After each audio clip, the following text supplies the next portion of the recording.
know, the S60, the one that we sold out just recently, but that car was done, frozen in design 2 years prior to the launch of it because we decided to do the V70 and the XC70 because Europe, was a wagon market, especially back then. So they said, you know what, the currency was not good in America. America's going to sell most of the S60, so they stopped that and then decided to go with the wagon and the sedan, so it pushed it back. So the S60 that we just finished selling is actually a 10-year-old design. It's still Well, it's aged well. I agree. Yeah. Definitely, the market's looking for what's new. Yeah, exactly. So, for our dealers, when this car comes out and hits full bloom, it'll be a 40% increase in our sales just because that's the size of the segment.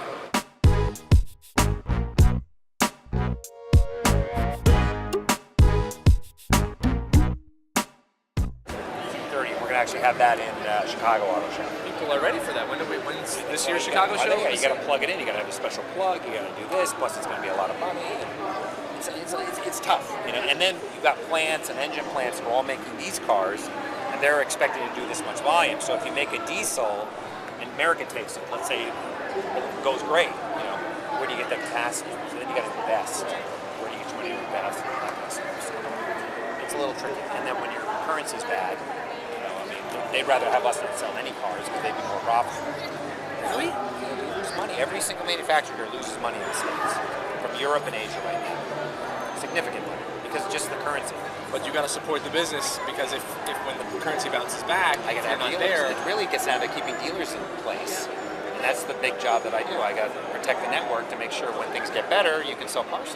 Because if they financially get in ruin, then you have no infrastructure to sell cars. It's sort of like the marketing meets the place. You got to keep going. So you tend to see us to lose a lot of money to keep them going.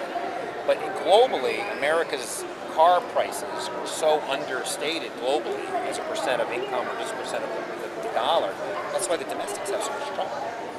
Because they're in a market that everybody dumps their volume in and prices so aggressively. The reason we make a lot of money in China is they charge a lot for their cars. Europe, the same thing. Are they kitted out with higher level leather and GPS and everything else? To a certain extent, just generally speaking. But then again, China's on the dollar, so again, that whole currency thing even affects China. But the trick for Ford is, if they have an infrastructure that you're making so much money on Explorers and you're selling 300,000 of them, that makes great. But can you do 100,000 Fiestas and make it make sense? That would be the trick. And they made a European, so it's going to handle well. So that means somebody has to pay for independent suspension and all the things, and Americans don't like paying more for small cars. So you use the other markets to subsidize the American market. Yeah. But when those markets die, you don't have the money to subsidize us. So they always look at us like, why do we have you guys again? Tell us that again. It does seem, though, like it's the right car for the times. Smaller, more fuel efficient. That's the direction we're going in. So manufacturers have to find a way to make money in that. You have to bet on the inevitable. But at the same time, if you're making, let's say they make $500 on that car. They make $10,000 on an F-150. It's nice to do the right thing, but at the same time, you got to pay the bills. So this is the real balance. So they're very right in what they're doing because they're betting on the inevitable. The question is, can they? Same thing. I'm charging $30,000 for that car. I'm still not making money. Really? Yeah. I don't have a great lease on the car because I can't spend money to have a great lease on the car. That's it. So we bring it in, we sell it. It's okay. And also, though, you get young customers to come and buy the C30, and they come back for the S60, and they come back for the cross-country. And we do. We'll sell a lot of those, but how many more we could if I had a competitive lease market? So that's a lot of the thing, but I don't have the cost. Because all the small cars have very high costs, even though they're based on the European Focus, which is a great car. It's been out for years. You imagine the tooling has been... But what I built to make a Volvo out of it cost me a lot of money. So when I put my engine in there, I put my high-strength steel in there, all the engineering costs over that volume. And remember that the S40 doesn't sell in Europe very well because they like wagons. The 50 outsells it 4 times to 1. Over here, we're 4 times to 1. It's the inverse here. Absolutely. Why don't we like wagons here? What's up with that? It's a stereotype to a certain extent, and sedans have just been a bigger business. Europeans like the versatility.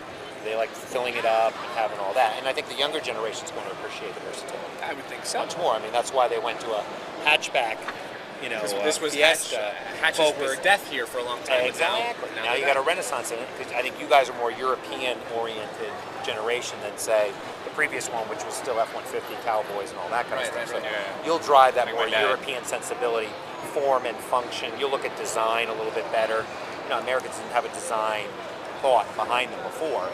Your generation would be much more design oriented because you're into the computers, the CADs, and all that. Yeah. Right. It's definitely the right direction from that side. That's why we made our cars really good looking. It sounds like you're not just running a dealership. You're in a little bit deeper at Volvo. No, I'm the vice president of the Western region, so I get involved in a lot. So I just, but I run from Chicago here.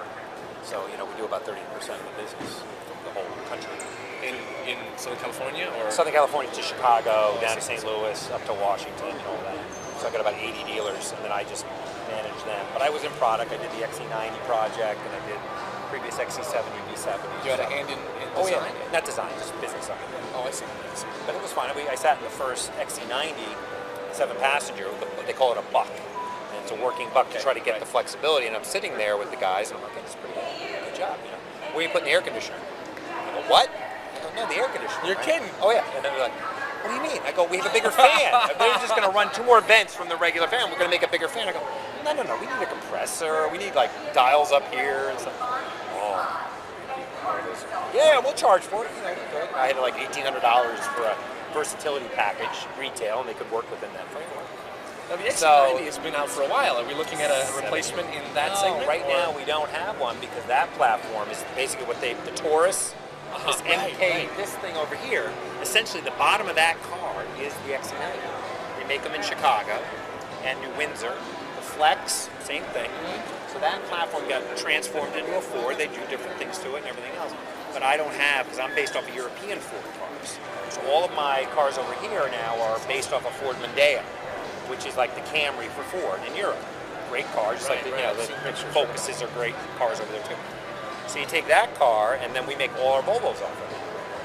They can't do a 7-passenger safely because the platform can't go that long. So that's the issue we have. So now we have an XC90. We don't have an opportunity to do it.